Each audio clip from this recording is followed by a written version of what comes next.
Bismillahirrahmanirrahim. Assalamu alaikum student. I hope you are doing well at home. Student, we have started our new chapter, Structures and Function of Sensory Organ. So open your reading book, page number 30. Today we are going to study nose, the organ of smell. Student, आप लोगों को पता है कि जो human की nose है वो प्राइमरी ऑर्गन होता है, हमें स्मेल करने के काम आती है। ये बहुत इंपॉर्टेंट जो है सेंसरी टूल है हमारे ह्यूमन बॉडी का। ये also part of the respiratory system का भी पार्ट है ये, ठीक है। ये हमें मदद करती है, नोज़ हमें किस लिए मदद करती है? ब्रीथ करने में, सांस लेने में और स्मेल करने में, ठीक है। तो आपने याद रखना है, इंपॉर्टेंट बात है ये। अब स्टूडेंट हम इंटरनल स्ट्रक्चर पढ़ेंगे नोज़ का कैसा होता है। नोज़ जो है हमारे फेस पे जो है वो थोड़ी फैली हुई सी है, ठीक है ना। और नोज़ जो होती है किसी की पतली भी होती है, ठीक है। बस लेकिन ये ऐसा फीचर है जो वाज़े तौर पे नज़र आता है। जो नोज़ है उसकी दो ओपनिंग हैं जिसे हम कहते हैं नॉस्ट्रल, जिससे हम सांस लेते हैं, स्मेल करते हैं। ये नॉस्ट्रल आपस में एक दूसरे से अलग हैं, किसकी वजह से? एक वॉल ऑफ कार्टिलेज है, ठीक है।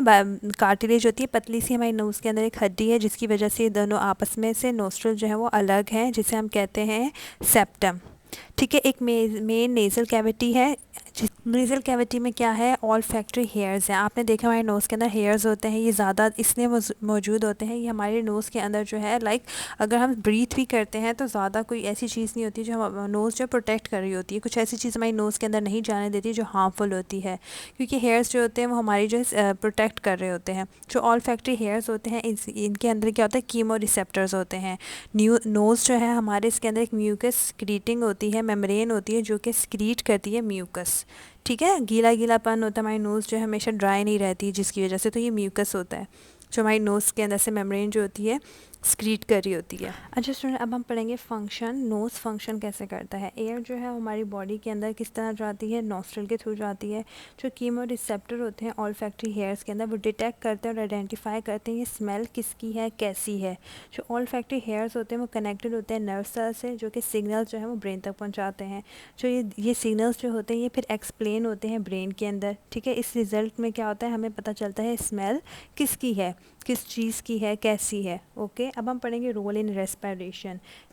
रोल इन रेस्पिरेशन कैसे होता है? जैसे कि हम इनहेल करते हैं, एयर जो है इंटर हो जाती है हमारी नोज़ के थ्रू, ठीक है।